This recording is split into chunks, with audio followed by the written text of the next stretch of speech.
Asesoría integral para la gestión de riesgos, porque nuestra experiencia es su ventaja. Gorditas Don Rafita. Las de convivencia. Llenitas de sabor. Presentan. Bienvenidos sean a Biosfera Podcast, un programa dedicado al periodismo ambiental y la divulgación de la ciencia. Noticias, reportajes, entrevistas y algo más. Conducido por el periodista ambiental Carlos Jiménez. Biosfera Podcast, Biosfera Podcast.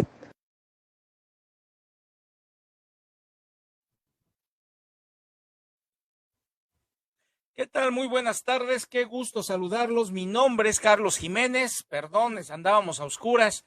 Qué gusto saludarlos, hoy es miércoles, son las 18 horas, es día de quincena, así que con mucho cuidado. Por cierto, nos están informando en estos momentos que tengan precauciones los que transitan por el centro de la capital de Chiapas, Tuxtla Gutiérrez, porque al parecer hay algunos incidentes por estos personajes que se están manifestando ahí en el Parque Central, así que extremen sus precauciones. El día de hoy tenemos un programa bien especial. Vamos a hablar de los estudios culturales en la pospandemia. Es un trabajo académico que realizó un grupo interdisciplinario de diferentes instituciones con el fin de hacer un análisis de los efectos que tuvo el confinamiento, la pandemia, y cómo de una u otra forma afectaron a nivel cultural, sociocultural, nuestros comportamientos, nuestros hábitos y demás.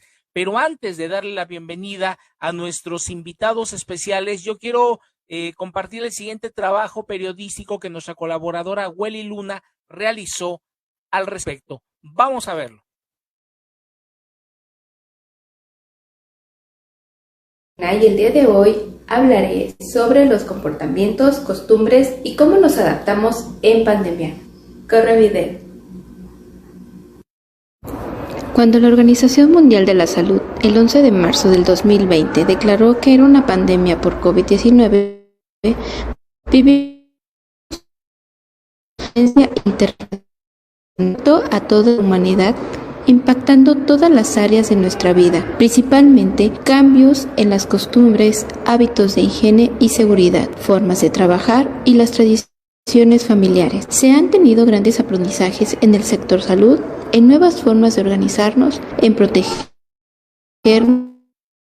en hábitos, en el uso de bocas y la forma se cambió por otras nuevas modalidades y nuevas formas de comunicación, así también como formas de convivencia. También las nuevas formas de educar, adquirir nuevos conocimientos, aprendizajes e investigación por medio de la tecnología.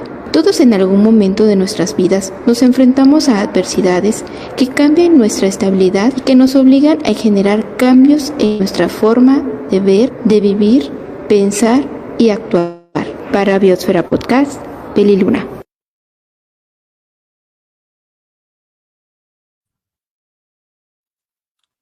Muy bien, y sin mayor preámbulo, yo quiero presentar a nuestros invitados especiales, a la doctora Carla Chacón. Ella es profesora investigadora de completo en la Universidad Autónoma de Chiapas. Doctora Carla, muy buenas tardes y muchísimas gracias. Hola, buenas tardes. Para mí es un gusto estar aquí convocada en esta reunión. Gracias, Carlos, y esperamos que esta celebración, por así decirlo, de la divulgación científica, pues pueda llegar a muchos lugares. Gracias. Esa es la idea. Bienvenida. También tenemos al doctor Juan Pablo Cebadúa Carbonell, a quien le doy la bienvenida y le ofrezco una disculpa porque hubo un pequeñísimo error en la invitación que hicimos por las redes. Yo le puse otro nombre, a quien vamos a presentar más adelante, pero bienvenido, doctor Juan Pablo Cebadúa, profesor de tiempo completo en la Universidad Autónoma de Chiapas. ¿Qué tal? Muy buenas tardes, muchas gracias por la invitación, estamos aquí con todo gusto. Muchas gracias.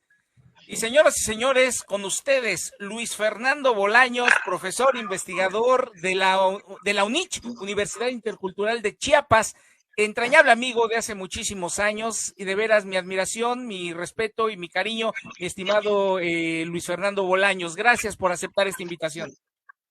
Muchas gracias, Carlos, un gusto compartir este espacio contigo. Un abrazo para Carlita, otro para Juan Pablo. También saludos para Adrián Miranda, que ahora sí nos sigue desde la Ciudad de México, a la doctora Gaby López.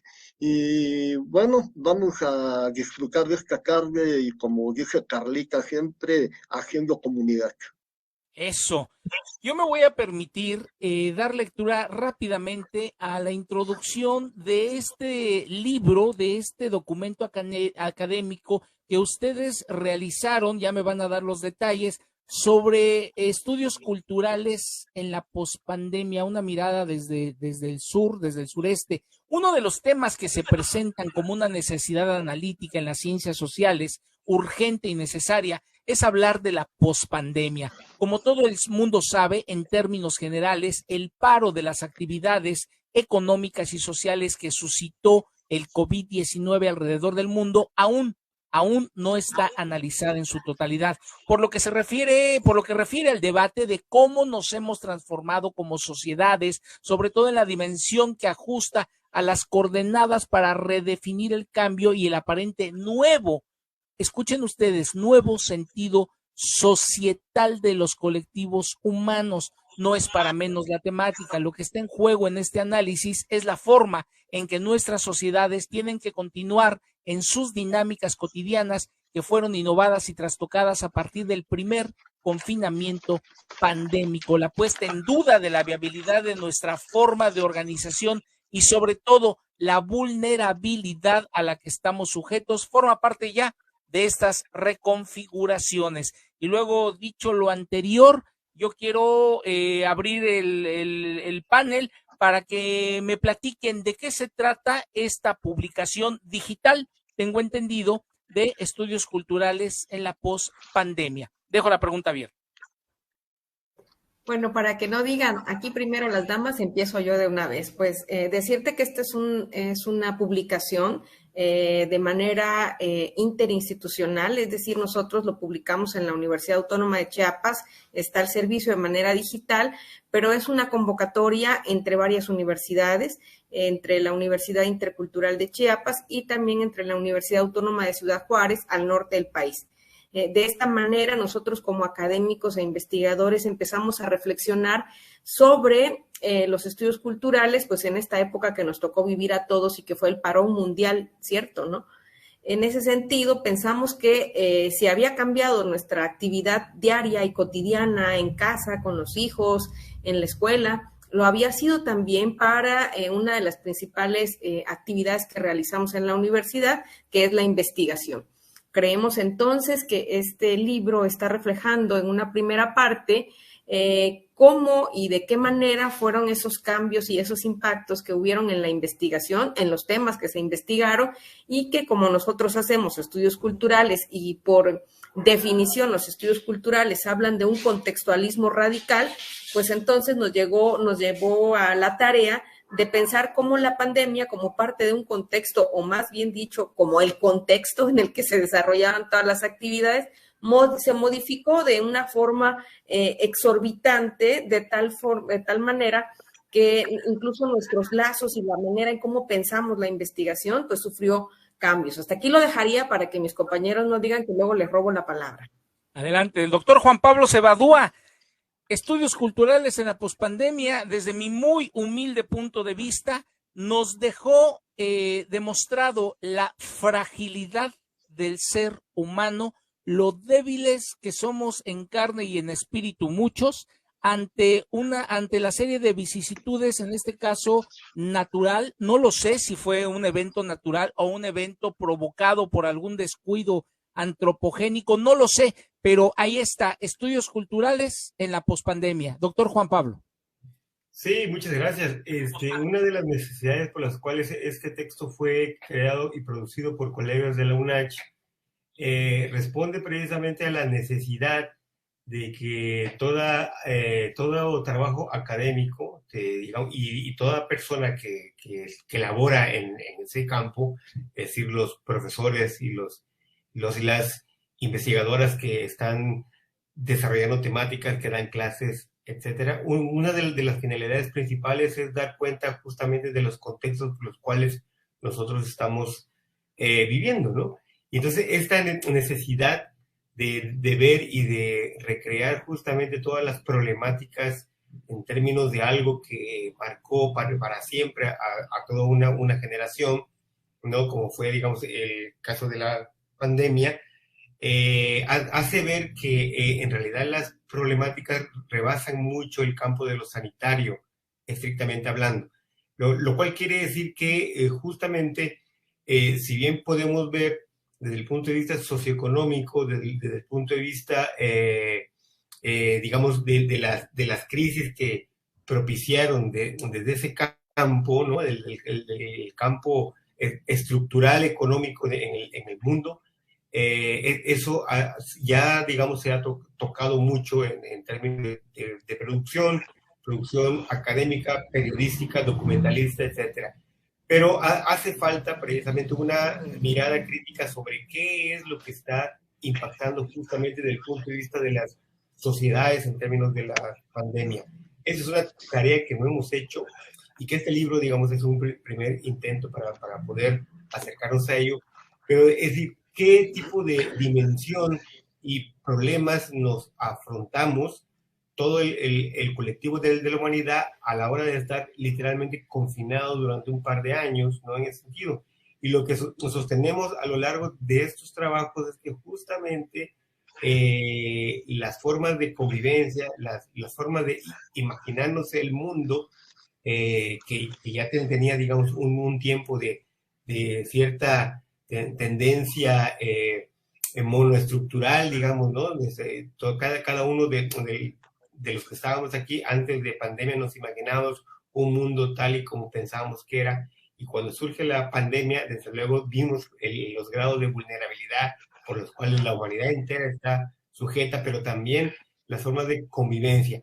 Y no le hemos dimensionado tanto, porque en realidad justamente no ha habido tiempo para darnos un alto y repensar exactamente en qué tipo de humanidad estamos convirtiéndonos después de la pandemia. Esto lo cual quiere decir que desde muchas formas, las formas de nuestras emociones, sentimientos y las formas de vernos en comunidad, desde luego, han ido variando. Por ejemplo, no es casual que en muchas partes del mundo haya ciertos conatos de violencia, ¿no? En ese sentido, porque eso también responde a una necesidad vital en términos de que la pandemia no nos hizo mejores personas, pues, ¿no? En ese sentido, hay una respuesta intrínseca del ser humano, y eso tiene que ver con una necesidad de supervivencia, en sabernos cómo nos vamos a comportar de ahora en adelante. Y una de esas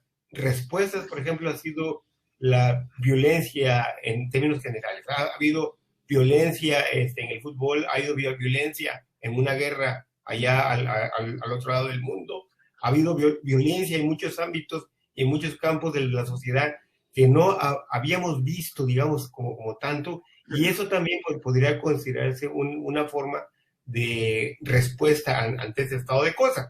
Esto como una de las posibilidades, aunque hay otras más, ¿no? En ese sentido, claro, y no son tan catastróficas, ¿no? Pero digo, poniendo en el ejemplo, no sé si hay no sé si todos compartan conmigo que hay una especie como de sensación de que el mundo se está convirtiendo cada vez más agresivo, ¿no? O sea, más agresivo en todos sentidos, ¿no? Desde el punto de vista de lo laboral, el punto de vista de lo cultural, etcétera, pero también esto indica que nuestras formas de ser como seres humanos, desde luego, está cambiando y cambiará en un futuro cercano de una manera muy drástica. Muy bien. Doctor Luis Fernando Bolaños, luego de escuchar la opinión puntual que nos hacen tus colegas, nuestros invitados, el doctor Juan Pablo Cebadú y la doctora Carla Chacón, me llega a mi mente, yo no sé si de manera muy inoportuna, el título de una película de finales de los años 70, Soylent Green, algo así como Cuando el destino nos alcanza en español, y somos seres emocionales, doctor Luis Fernando Bolaños. y tal pareciera, reitero, que vivir con emociones exacerbadas fue la tónica, una de los grandes defectos que quedaron en evidencia durante este confinamiento, a pesar de los avisos, de las alertas sanitarias. Buscábamos algunos sectores de la población el continuar con esa vida disipada, la música, la exacerbación de los sentidos por sustancias, el alcohol, la droga, etcétera. Son cosas que no nos pudimos quitar. ¿Tu opinión, Luis Fernando Bolaños? Muchas gracias. Que lo que voy a comentar ahora, digamos, es de manera muy general, hablando desde mí, desde lo que pienso, y posteriormente abundaré en lo que escribimos en conjunto la doctora María Gabriela López Suárez y un servidor, ¿no? Me llamó la atención lo que tú decías al principio de ese nuevo sentido societal, ¿no?, que instituyó esta parte de la pandemia, que aparentemente pues estábamos ante algo inesperado, algo novedoso, algo que nos empujaba de manera arbitraria a nuevas prácticas, ¿no? A mi juicio, amigo Carlos, esto no es tan nuevo, ¿no? Ya desde el siglo XIX, Carlos Marx hablaba del sujeto alienado, otras escuelas de la sociología, como la escuela de Frankfurt, también ya apuntaban a este sentido crítico y analítico, ¿no?, del estudio de los medios masivos de comunicación, o como lo viene haciendo Armand Mackellar desde la década de los 70. Entonces, en lo particular, pienso de que esta pandemia al principio nos motivó de manera unilateral, con aquel eufemismo de quédate en casa, a instalarnos en un contexto distinto. Y retomando tus palabras al inicio del programa, ¿no?, como que había una especie de debilidad de parte de la sociedad. Pero ya en cuanto empezamos a entrar a la internet, pero pensando, entre comillas, en ese nuevo uso, pues yo no veía tanto el asunto de la debilidad, de estar expuestos a algo. Yo pienso que, no sé qué piensan aquí mis colegas invitados, pues surgieron diferentes historias de resistencias, surgieron posiciones muy críticas, muy analíticas, de coloniales, ¿no?, que pusieron en entredicho este asunto de trabajar desde casa, ¿no? Y cuántas historias no vimos a través de los medios masivos de comunicación, pues de profesores e investigadores con síndrome de Burnout, o hablar de temas como de resiliencia digital, o de ecología digital, hogares ecológicamente digitales y un montón de cosas más que a mi juicio como que pretendían que académicos e investigadores volteáramos a ver la mirada de esta manera, punto del uso de las redes sociodigitales, de las plataformas para videoconferencias, ¿no?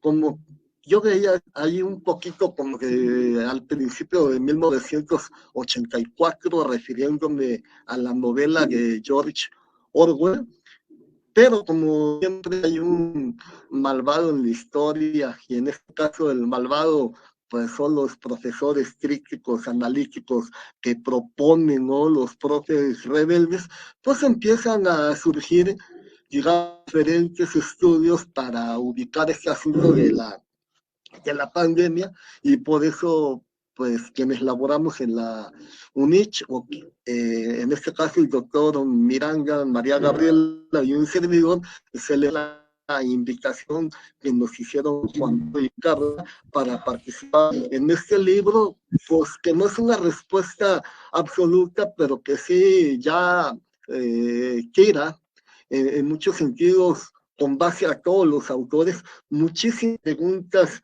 que pueden dar paso a otras investigaciones y sobre todo haciéndolo desde el sur. Muy bien, muy bien. Me voy a permitir rápidamente dar lectura a algunos de los colaboradores, de las personas que estuvieron involucradas en la edición, en la elaboración de este documento académico. Como coordinadores, la doctora Carla Janet Chacón Reynosa, el doctor Juan Pablo Cebadúa Carbonell, y viene una lista increíble con nombres como Jorge Valderas Domínguez, Luis Fernando Bolaños Gordillo, José María Cruz García, Luis Ernesto Cruz Ocaña, José Alberto Favela Borrego, Jimena Gómez Chávez, Luisa Aurora Hernández Jiménez, Marco Vinicio Herrera Castañeda, María Gabriela López Suárez, Sareli Martínez Mendoza, entre otros tantos que más adelante les daré lectura. Me llega a mi mente estos textos que eran obligatorios en la universidad hace muchos años, porque han de saber que también anduve en mi época rebelde, izquierdosa, revolucionaria, tratando de cambiar el mundo desde un punto de vista crítico, reflexivo, nos decían nuestros maestros, nos jalaban las orejas si no debatíamos y si no hacíamos un análisis profundo de nuestra realidad. Y hay títulos como Un Mundo Feliz de Aldous Huxley, o 1984, o Rebelión en la Granja de George Orwell, y también el mismo Julio Verne con aquel libro rapidísimo de lectura que fue El Eterno Adán, mundos post-apocalípticos, mundos fantásticos, donde nos hablaban de la tecnología, nos hablaban de las causas y los efectos de nuestras acciones, y hoy tal pareciera que estamos viviendo los tiempos ya llegados y nuestra manera de percibir la realidad sin duda ha cambiado. Estamos en la época de las redes sociales, de la internet y de la impersonalización. ¿Qué nos pueden decir al respecto? Porque hay apartados en este documento académico donde hablan precisamente de la importancia de las redes sociales como un método de comunicación que ya ha pasado a ser parte indispensable de nuestras vidas. Bueno, pues voy a iniciar esta segunda parte con esta pregunta que nos haces, Carlos. Primero que nada, quiero decirte que esta apuesta que nosotros hacemos con el libro y de los cambios que notamos, de los cambios que pudimos dar cuenta en esta etapa de post-pandemia, pues sí tiene que ver, por un lado, con este aumento de las redes sociales, por otro lado, con el uso de nuestro tiempo libre y junto con pegado, dijéramos, también con las identificaciones mediáticas y las redes sociales. Hemos visto cambios incluso en el comportamiento de niños, de adolescentes, de adultos mayores, aumento en la depresión, aumento en la ansiedad, y con esto me refiero a un artículo de los que tenemos en este libro de Adrián Miranda, que habla justamente de la autobiografía como un recurso terapéutico en época de pospandemia. Ya lo había dicho la OMS desde que estábamos pasando este proceso del virus del COVID-19, que después de que pasara el punto más álgido, la salud mental iba a ser un tema prioritario en toda la población mundial. Y lo está haciendo y estamos dando cuenta de ello. Otro tema importantísimo era el tiempo que nosotros dedicamos al ocio y al entretenimiento, o qué tipo de ocio y qué tipo de entretenimiento, y también, por supuesto, a los consumos culturales que en pandemia tuvimos. Así como tenemos consumos culturales en la vida cotidiana, en la pandemia estos consumos cambiaron. No olvidemos que no solo hubo una especie de miedo constante por adquirir un virus, sino que el confinamiento provocó diferentes cambios, no solo en la manera de ver y de entender el mundo, sino de nuestra interacción con otros y con otras. En ese sentido, me parece que la apuesta que tiene este libro es que está dando una pauta de los cambios que van a seguir existiendo en nuestras maneras de reflexionar y de investigar. Tenemos muchas investigaciones en líneas de trabajo, como por ejemplo La Frontera, que en pandemia también es un tema por analizar, es un tema que nosotros experimentamos al escuchar los cambios que hubieron, porque parecía que el mundo se paró, pero para cierto tipo de población. Los migrantes y los transmigrantes seguían su ruta. pensamos que dentro de este proceso de virus y de pandemia, el tema del COVID fue el número uno y nos vamos a dar cuenta, actualmente estamos haciendo un trabajo sobre las mujeres con cáncer también y cómo este tipo de diagnóstico se retrasó justamente por la pandemia. O sea que nosotros apenas estamos haciendo un pequeño corte de caja en donde hemos visto que el cuerpo como tal no es individuo de la mente, sino el cuerpo en tanto corporalidad es el gran anfitrión de estos temas de investigación, ¿no? Estamos hablando constantemente del miedo a la muerte, pero ahora tenemos un miedo a la vida. Y hoy recuperábamos un poco la información con otros compañeros de trabajo, que en pandemia nos quejábamos de que no teníamos espacios para poder interactuar, ir a tomar algo, compartir la comida con alguien. Y ahora que ya volvimos a la normalidad, de nuevo volvimos a nuestras malas prácticas, ¿no? De encerrarme, de nuevo hablar poco de lo que sentimos o de lo que experimentamos o de los malestares que como docentes estamos experimentando en las aulas. Notamos también que al regreso de las aulas vemos a alumnas y alumnos un poco más dispersos. Es muy recurrente este discurso de cuando estuve en pandemia y teníamos clases virtuales no aprendí. Vemos también ahí un tema súper importante en tanto como nosotros todavía tenemos centralizada la idea de la educación presencial y con papel y lápiz, ¿no? Y muy poco, y sobre todo en este terreno que nos toca, educativo, que nos toca vivir en Chiapas, la educación virtual podría ser una gran estrategia para poder llegar a muchas y muchas vidas que necesitan ser escolarizadas, que necesitan tener acercamiento al conocimiento, ¿no? Y que la pandemia lo que reflejó, junto con lo que decías al principio de la vulnerabilidad, reflejó desigualdad. Veíamos desigualdades tremendas a la hora de dar las clases virtuales de gente que decía, es que en mi casa no hay computadora, yo hago mis tareas con un teléfono y si yo no trabajo, yo no tengo dinero para ponerle crédito. O sea, realmente de lo que hablamos no son temas menores, sino que son temas que se van complejizando más y más y más en este tipo de reflexiones que estamos haciendo. Entonces, bien, doctor Juan Pablo Cebadúa, claro que sí. Doctor Juan Pablo Cebadúa, la vulnerabilidad que dejó en evidencia el confinamiento.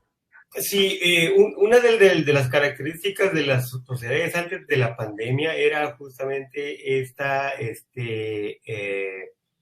visión general de que el mundo estaba interconectado ya, ¿no? Ya estaba con una influencia tremenda el uso de las tecnologías de información a nivel internacional.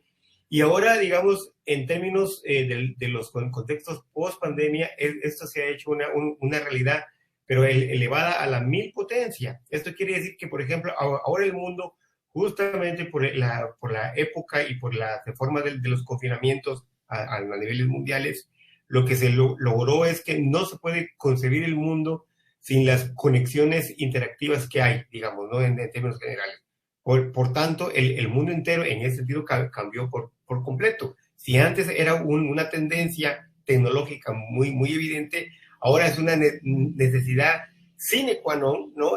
En el cual, digamos, ningún tipo de ser humano prácticamente en todo lado del mundo puede vivir sin la tecnología, es decir, sin la computadora, sin el internet, sin las redes sociales, etc. Y esto ha hecho que, digamos, todos los ámbitos, como ya habíamos hablado antes, de la sociabilidad cambien, ¿no? Hay nuevas identidades personales y colectivas que se dan ya dentro de las redes sociales, por ejemplo, ¿no? Se dan dentro del internet. Hay cibersexo muy activo ya, ¿no? Por ejemplo, una de las cosas que la propia pandemia propició en términos de los cuerpos es la aparición de múltiples plataformas, por ejemplo, como OnlyFans, donde tú puedes ser dueño de tu propio cuerpo y lo puedes explotar como tú quieres, ¿no? En ese sentido. Y antes, digamos, antes de la pandemia, ese tipo de cosas estaban como más segmentadas, más prohibidas, si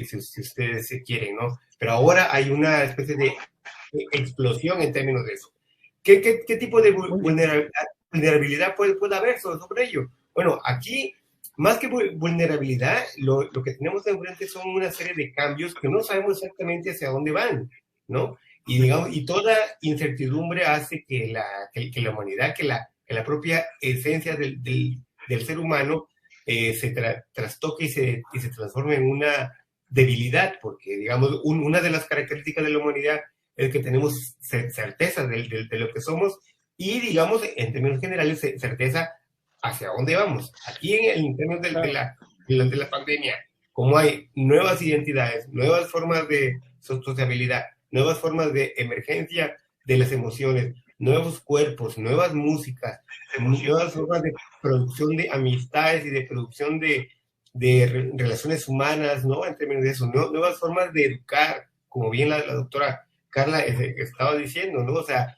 eso no es menor. Ahora, digamos, sí o sí, cualquier profesor de cualquier ámbito internacional o mundial tiene que saber usar las tecnologías de información, porque claro, es exactamente así como nosotros nos vamos a marcar de ahora en adelante. Eso en otras cosas, ¿no?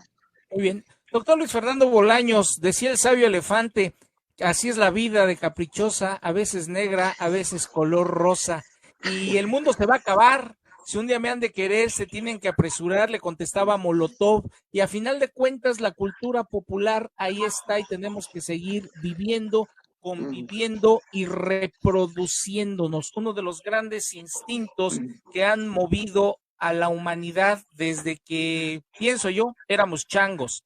¿Qué pasa con esa vulnerabilidad, doctor Fernando Bolaños? Bueno, a mi juicio esta vulnerabilidad que es relativa, ¿no? Porque no todos los grupos sociales pues piensan y actúan de la misma manera, ¿no? Entonces aquí podemos debatir un poco de ese sentido de lo homogéneo y pues en este tenor, pues desde que yo tengo memoria siempre se ha tratado de instituir que cierto tipo de ideas, de valores o de costumbres son homogéneos para todos, ¿no? Y en este caso también retomo lo que estaba planteando la doctora Carlita en el sentido que tiene esto del coronavirus, ¿no? Entonces acá en cuanto a lo homogéneo, por ejemplo, pensando en educación, pues pareciera que se quiere imponer una idea que me parece catastrófica, que pareciera de que todos tuviéramos internet, de que todo el mundo estuviera interconectado, de que todo el mundo tiene la misma tableta, la misma computadora, el mismo plan renta para conectarse a internet, de que todos consumimos streaming o de que todos tenemos Spotify. Y en este caso, yo en lo personal, el análisis que estoy haciendo es en el ámbito de la Internet, ¿no? En cuanto a los efectos que tiene esta pandemia. Pero también me pongo a pensar y lo hago con júbilo, porque hay personas que tienen la fortuna de no estar interconectadas y que su vida sigue paralelamente a este asunto de los medios de comunicación. Entonces, en términos estructurales, junto con Gabriela, pues reflexionábamos, ¿no?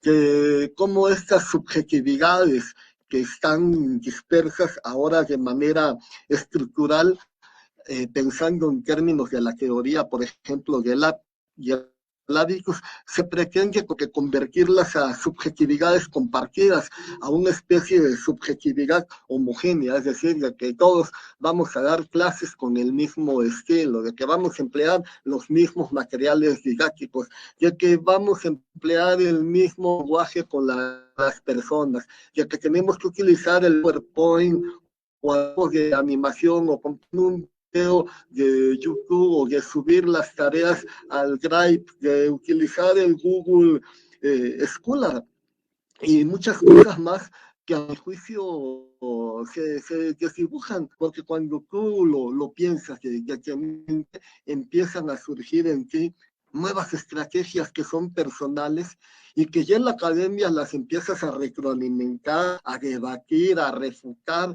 y ya luego las vas compartiendo con los estudiantes, y resulta que lo que decíamos al principio, que estamos debilitados. Yo pienso que no, que esto nos puede dar la oportunidad de empoderarnos y de abrir otra brecha distinta de un uso crítico de las redes sociodigitales, ¿no?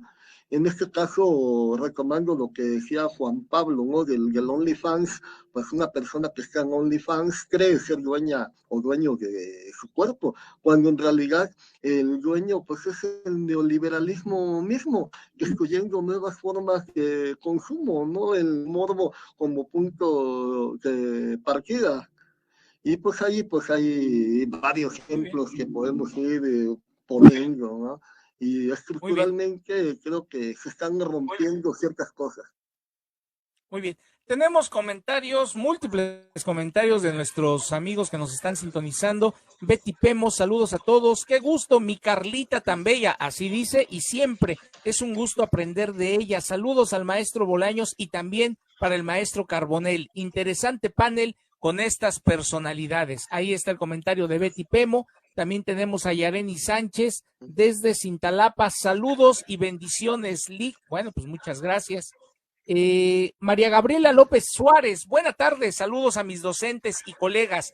Gracias por compartir este trabajo académico y por el espacio que brinda Biosfera 10 para la divulgación de esta obra colectiva. Es importante conocer de qué se está reflexionando y reconociendo en nuestros contextos inmediatos. Lumar dice, muy interesante, excelente programa, muchas gracias, Lumar.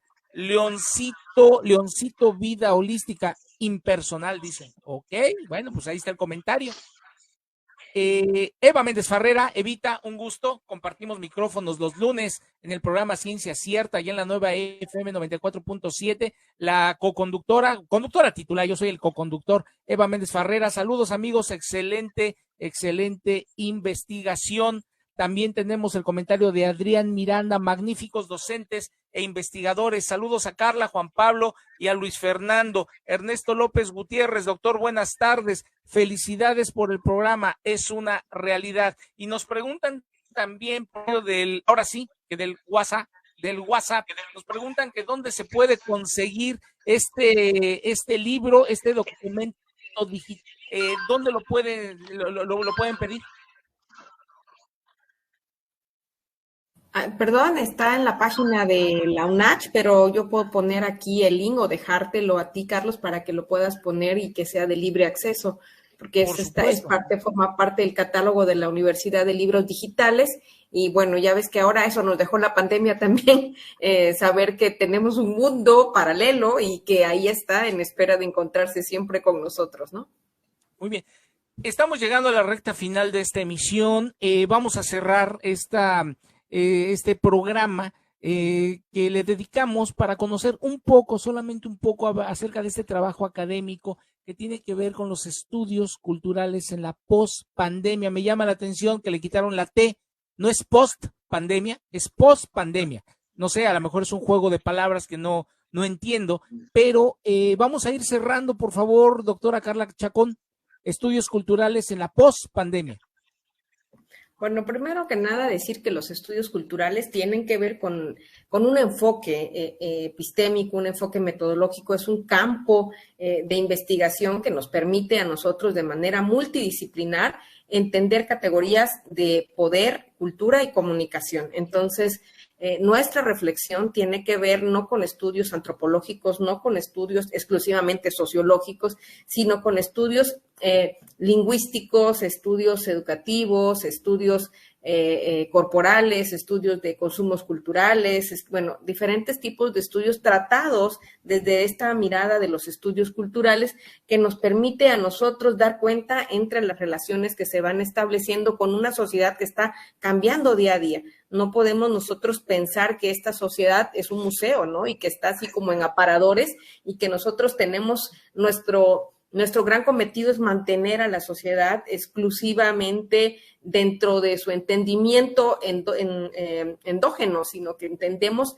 que todo lo que pasa aquí en nuestra pequeña realidad es evidencia o es consecuencia o tiene aristas en el mundo global. Entonces estamos en una comunidad global, local, que nosotros decimos localidades, ¿no? Entonces, este libro habla justamente de cómo se modificó nuestro quehacer de investigación, nuestro quehacer docente, todo lo que hemos investigado en tiempos de pandemia ha estado en un contexto en donde la muerte está presente, en donde el temor a la enfermedad está presente, en donde el temor al contacto con otros está presente, en donde las cosas que antes se pensaban que no cambiaban y como es en la investigación, es decir, no me refiero a que sea un status quo, ¿no? Sino que más bien que en la investigación se pensaba que era algo pues que se podía practicar en todo tiempo desde una mirada positivista del investigador, ¿no? Pues yo pregunto y ya, el asunto es que el propio investigador resultó trastocado.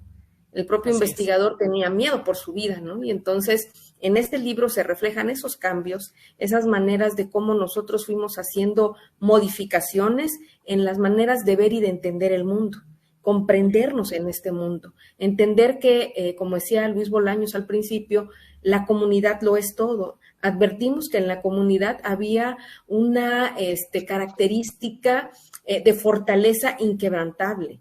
Este libro decía que hemos escrito a muchas manos de diferentes universidades, compartiendo que lo que nosotros vimos aquí en estudios culturales también lo vieron en el norte del país.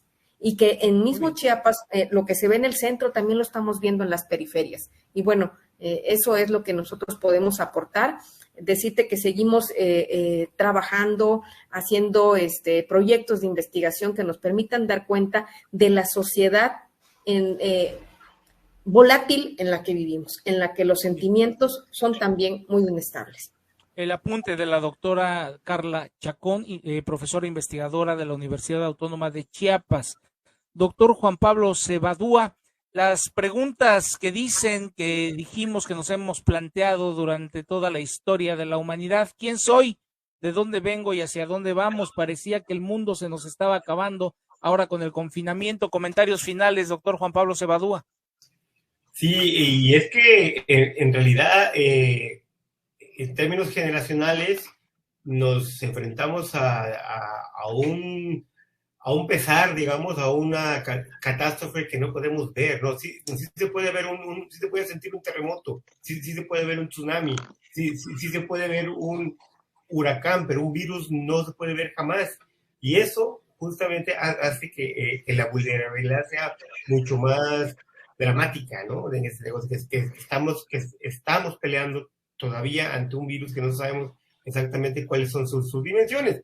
Y entonces, pues este libro lo que invita es a una reflexión sobre ello y que, pues además, si yo diría por qué este libro debería ser leído, debería ser discutido, es que sí tiene las características de que toca temas que son forman parte de la vida cotidiana, ¿no? O sea, no es un tema estrictamente académico alejado de la vida real. Por el contrario, yo creo que como en la universidad pública, como la UNACH, como la UNICH, por ejemplo, tienen la obligación de estar atentos a los contextos en los cuales vivimos y sobre todo darle salida y cabida a la difusión de las ideas para que puedan ser debatidas y discutidas en un formato totalmente gratis, desde luego, ¿no? En ese que también es algo muy interesante, ¿no? Claro. A mí me parece que eso podría ser como una de las cosas más valiosas de eso. O sea, la Universidad Autónoma de Chiapas cumple con una función social, que es esta función de tratar de ver y de tratar de discutir cuáles son los alcances de un problema que no nada más es de Chiapas, que no nada más fue de México, que no nada más fue de Latinoamérica, sino fue a nivel mundial, ¿no? Y que yo insisto, todavía falta la dimensión justa, que esto va a llevar unos cuantos años para saber en qué nos hemos convertido en humanidad, ahora en adelante. Y sobre el tema, Carlos, del post y el post, según la Real Academia, y la Real Academia también, dicen que ambas cosas son iguales, ¿no? Y que tiene el mismo significado, que es más allá de, ¿no? Muy bien. Muy bien, ahí están los comentarios, el apunte final del doctor Juan Pablo Cebadúa. Y bueno, mi estimado doctor Fernando Bolaños, ya estamos en tiempos, en la noche de los tiempos, dirían algunos de manera muy poética. Otros dicen que ya llegaron los ovnis, llegaron los marcianos, llegaron ya y llegaron bailando chachachá, ya les derribaron 3 naves, dicen por ahí. Yo no sé si Putin va a apretar el botón, yo no sé si viene una nueva pandemia y no sé si próximamente en lugar de reproducirnos tendremos hijos virtuales. Hablábamos hace unas semanas en el programa de radio de que vamos a tener tamagotchis. Los comentarios finales, doctor Fernando Bolaños. Bueno, creo que es muy apocalíptico hoy y en esta que pues todo esto que las pandemias pues ya las hemos visto, ¿no? Al estilo Hollywood, que nunca deja de meter su cuchara, ¿no? Siempre nos ponen de manera híbrida, como en aquel infame Robocop, o películas como Yo Robot, o El día después de mañana, Inteligencia Artificial, aunque yo prefiero la literatura. Por ejemplo, leer La peste de Camus, en la cual los virus en realidad somos nosotros, ¿no? Es la condición humana, y por ahí también la literatura romántica del siglo XIX, la literatura decadente, también se ve este aspecto catastrófico, ¿no? Del ser y estar en el mundo, y lamentablemente las condiciones de la pandemia han impuesto ciertos estilos de vida, pero nunca faltan los malcriados, los rebeldes que tienen una voz, ¿no? Siempre traen preguntas, buscan la respuesta, no siempre de manera homogénea, pero siempre intentando compartir un ángulo distinto. Muy bien. Pues muchísimas gracias, mi agradecimiento de veras por esta oportunidad de conocer el trabajo colectivo, el trabajo académico, estudios culturales en la pospandemia. Ahí está la dirección para solicitar el libro, mandar un email a lbolaños@unich.edu.mx. lbolaños@unich.edu.mx. Nuestro agradecimiento a todos ustedes a nombre del equipo que conforma Biosfera Podcast. Espero no sea la última vez que estamos compartiendo. Ha sido una delicia de veras platicar con todos ustedes. Se aprende increíblemente. Muchísimas gracias, doctor Fernando Bolaños. Muchísimas gracias, doctora Carla Chacón. Muchísimas gracias, doctor Juan Pablo Cebadúa. Gracias a ti, Carlos, por mostrar interés en estos temas y bueno, de alguna manera estás divulgando no solo la cuestión ambiental, sino que lo biocultural es parte también de tu agenda informativa, y ahí entramos nosotros en la biocultura. Muchas gracias, Carlos. Al contrario, muchas gracias. Gracias, Fernando Bolaños. Gracias, un abrazo. Hasta luego. Hasta luego, doctor Juan Pablo Cebadúa. Muchos saludos a todos, muchas gracias. Hasta luego. Gracias.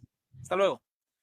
Muy bien, pues ahí tienen ustedes un programazo que tuvimos hoy, la opinión calificada de este cuerpo académico, de una manera, un conglomerado de mentes, de profesores, investigadores, tanto de la Universidad Intercultural como de la Universidad Autónoma de Chiapas, en esta obra digital, que está ahí para la reflexión, para el análisis, para el debate también, estudios culturales en la pospandemia. Yo los espero el próximo miércoles, como ya es una costumbre desde hace 44 ediciones. Hoy es el programa número 44 de Biosfera Podcast. Muchísimas gracias, en punto de las 6 de la tarde. A nombre de todo el equipo de producción que hace posible que lleguemos hasta ahí, hasta donde se encuentren, con esta magia de las tecnologías de la información. Mi nombre es Carlos Jiménez. Pásenla bien.